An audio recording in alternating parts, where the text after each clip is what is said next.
अब ईसॉप्स जो हैं वो स्टॉक नहीं होते हैं, इंस्टेड स्टॉक ऑप्शन प्लान होता है। इसमें कंपनी आपको ऑप्शन दे रही है कि किसी पॉइंट पर आगे आप उस कंपनी के स्टॉक्स खरीद सकते हैं, लेकिन इसमें बहुत सारी चीज़ों को हमें ध्यान रखना होता है। तो 4 ऐसी चीज़ें जो ईसॉप्स के बारे में पता ही होनी चाहिए ताकि आप उनका बेटर यूज़ कर सकें और सब चीज़ आपको अच्छे से पता हो, वो अब मैं इस वीडियो में बताऊंगा।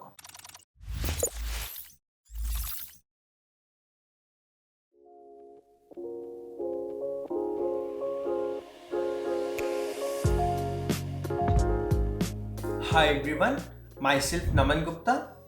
पहले के टाइम में जॉब्स को क्या सोचते थे कि यार मंथ के लास्ट डे में पेचेक आ जाएगा एंड दैट्स ऑल, वो भी एक फिक्स्ड अमाउंट का। बट अगर अब सेम ऐसी ही चीज़ हो तो एम्प्लॉय सोचेगा कि यार मैं इतना ज़्यादा काम करता हूँ, मेरी वजह से कंपनी की इतनी अच्छी ग्रोथ हो रही है, लेकिन उसमें मेरी क्या ग्रोथ हो रही है, एंड दिस में लीड टू कि वो एम्प्लॉय उस कंपनी को छोड़ दे। अब इस तरह के थॉट्स किसी भी एम्प्लॉय के माइंड में ना आए, बिकॉज ये सबसे ज़्यादा चैलेंजिंग होता है किसी भी कंपनी के लिए कि वो अपने सभी अच्छे एम्प्लॉयज़ को रिटेन कर सके। तो ऐसे थॉट्स ना आए, इसलिए जो स्टार्टअप्स हैं अब नए नए आ रहे हैं, या पुरानी लिस्टेड कंपनीज भी जो हैं, वो सभी एक नई चीज़ लेकर आ रही है एम्प्लॉयज़ के लिए, एंड दैट इज ईसॉप्स।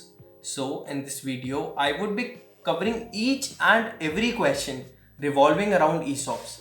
आपके वो क्या होते हैं, क्या बेनिफिट करते हैं, लगभग सभी चीज़ें कवर करूंगा। तो ये वीडियो लास्ट तक ज़रूर देखें, बिकॉज ईसॉप्स के बारे में जितनी बेसिक नॉलेज एक जॉब करने वाले पर्सन को चाहिए होती है, वो सभी इस वीडियो में कवर होगी। Before starting, if you like this video then do like, share and comment, and also subscribe Coding Ninjas channel for more such amazing content. तो चलिए अब वीडियो स्टार्ट करते हैं। तो सबसे पहले ईसॉप्स होते क्या है?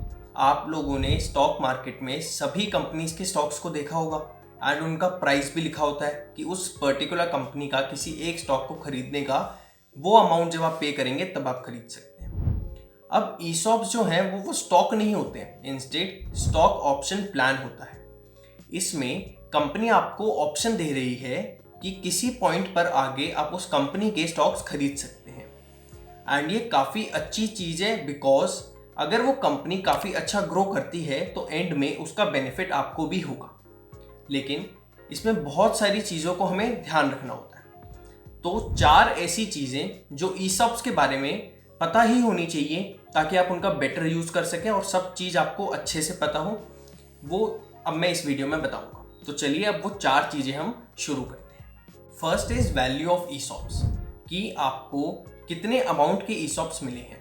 सपोज कंपनी का एक स्टॉक का प्राइस 1000 है, सपोज करें, इससे ज़्यादा या कम ऑफ कोर्स होता है, तो सिर्फ मैं एक सपोज करने के लिए कह रहा हूँ। एंड कंपनी आपको 3000 के ईसॉप्स देने का प्रॉमिस करती है। इट मीन्स कि आपको वो 3 ईसॉप्स दे रही है। अब हो सकता है आगे उसी कंपनी के स्टॉक की वैल्यू 1500 हो जाए, तो जो आपके वो 3000 के ईसॉप्स थे वो अब भी आप 3000 में खरीदेंगे एंड उनकी एक्चुअल वैल्यू 4500 हो चुकी होगी। तो इस तरह से ईसॉप्स में हमारा बेनिफिट होता है। Now this was fundamental thing. आगे और जो 3 चीज़ें हैं वो काफ़ी इंपॉर्टेंट है, तो अब उनकी तरफ बढ़ते हैं। सेकेंड इज वेस्टिंग पीरियड, कि आपको कितना काम करने पर ये ईसॉप्स मिलेंगे। अब ऐसा तो नहीं होगा कि आपने कंपनी ज्वाइन की एंड आपको 2 ईसॉप्स मिल गए और अब आप बोलो कि यार मज़ा नहीं आ रहा है इस कंपनी में, एंड आप उसको छोड़ दो। ऐसा तो अब वो कंपनी चाहेगी नहीं, तो वो इन ईसॉप्स को एक वेस्टिंग पीरियड में डाल देती है।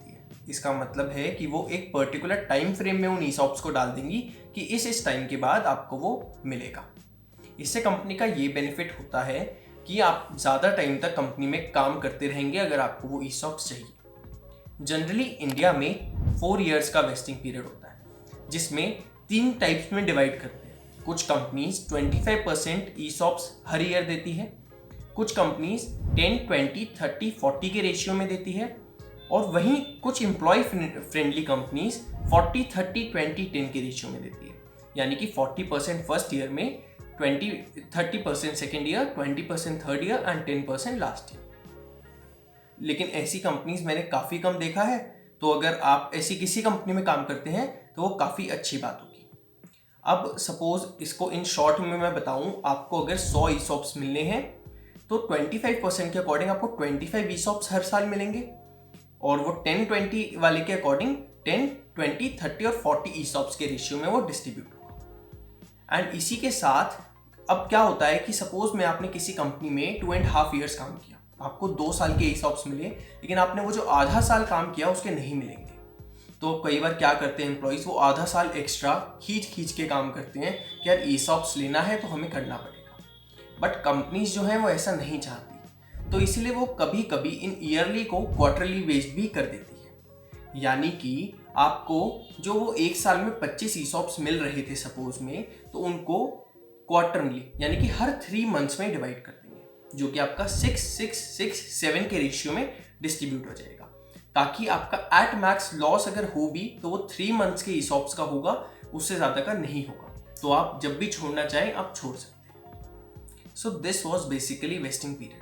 अब थर्ड चीज़ की तरफ चलते हैं जो कि क्लिफ है। विद द सेम लॉजिक की कंपनी ये नहीं चाहती कि आप कंपनी में 6 महीना काम करें एंड अगर क्वार्टरली वेस्टिंग है तो 2 क्वार्टर की वेस्टिंग लेकर चले जाएं। वो चाहती है कि एटलीस्ट कुछ मिनिमम टाइम तो आप कंपनी में बिताएं, and that is called Cliff. कि आपको कितना एटलीस्ट काम करना पड़ेगा कि उसके बाद आपको वो ईसॉप्स के लिए आप एलिजिबल हो। मोस्टली कंपनीज का ये क्लिफ टाइम जो होता है वो 1 ईयर का होता है, कि अगर आपने 1 ईयर से पहले छोड़ा तो आपको कुछ नहीं मिलेगा। 1 ईयर के एंड में आपको फर्स्ट ईयर के ईसॉप्स मिल जाएंगे, एंड देन सेकेंड, थर्ड और बाकी जितने ईयर्स हैं जो हमने ऊपर डिस्कस किया था क्वार्टरली, उस अकॉर्डिंग हर 3 मंथ्स में आपको मिलते रहेंगे। Now final and fourth is exercise period. अब याद रखिए कि आपके पास स्टॉक ऑप्शंस है, स्टॉक नहीं, एंड उनको कन्वर्ट करने के लिए यानी कि स्टॉक्स खरीदने के लिए आपको एक टाइम मिलता है, एंड इसी टाइम को हम लोग एक्सरसाइज पीरियड बोलते हैं। बहुत कंपनीज इस टाइम को 3 मंथ्स का रखती है। इट मीन्स अगर आपने कंपनी से रिजाइन कर दिया देन आपको वो स्टॉक्स में कन्वर्ट करने के लिए सिर्फ 3 मंथ्स का टाइम मिलेगा।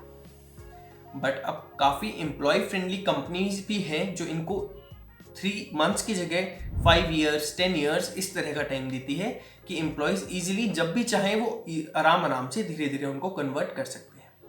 अब कोई सोच सकता है कि यार टाइम में क्या जा रहा है, मैं लीव करते ही कन्वर्ट कर दूंगा। But keep this thing in mind कि ईसॉप्स भी आपकी एक इनकम है, तो आपको उस पर्टिकुलर इनकम पर भी टैक्स भरना होता है। तो इसीलिए लोग उस झटके से नहीं इनको कन्वर्ट करते हैं, बल्कि एक टाइम, कुछ इवेंट्स होते हैं, शॉर्ट में बस मैं ये बताना चाहूँगा, एक इवेंट्स होते हैं पर्टिकुलरली, उन इवेंट्स पर ही कन्वर्ट करते हैं ताकि उनको इतना ज़्यादा टैक्स या कुछ और नहीं फिल करना पड़े।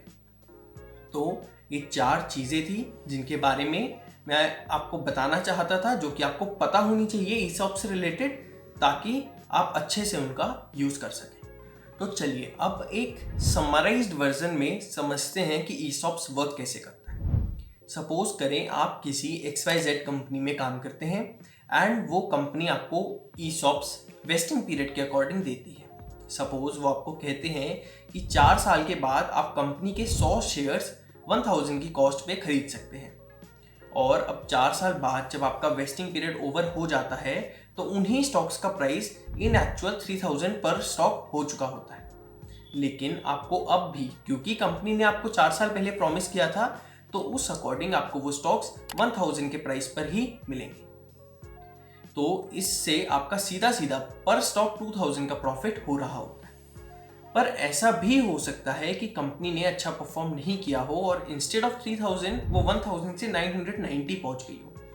तो इन केसेस में ये ज़रूरी नहीं है कि एम्प्लॉय आप वो स्टॉक्स खरीदें, तो वो मना कर सकता है कि अब मैं 990 में का जो स्टॉक का प्राइस है वो 1000 में देकर क्यों खरीदूं। इसीलिए उनको स्टॉक्स नहीं, स्टॉक्स ऑप्शन प्लान बोलते हैं, क्योंकि ये एम्प्लॉय अपनी मर्जी के अकॉर्डिंग करता है कि उसे खरीदना है या नहीं खरीदना। अब हम लोग देखेंगे कि ईसॉप्स का एम्प्लॉयज़ और कंपनी दोनों को ही क्या क्या बेनिफिट मिलता है।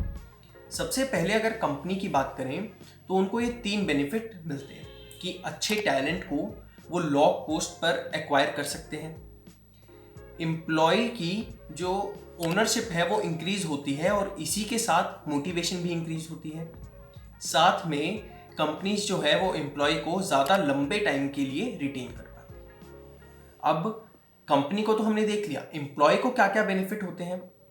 तो एक होता है long term wealth creation, also एक एडिशनल सोर्स ऑफ इनकम भी जनरेट होता है, एंड साथ में जॉब सेटिस्फेक्शन भी इंक्रीज होता है। So these were few benefits जो एम्प्लॉय और कंपनी दोनों को होते हैं ESOPs की वजह से। तो इसी के साथ अब हम वीडियो के एंड में आते हैं। आई होप कि ESOPs के बारे में बेसिक नॉलेज मैं आपको अच्छे से दे पाया। If you have any other doubt or questions, then do mention it in comment and also provide me with a review about this video. Okay then, keep learning and stay tuned to Coding Ninjas channel. Thank you.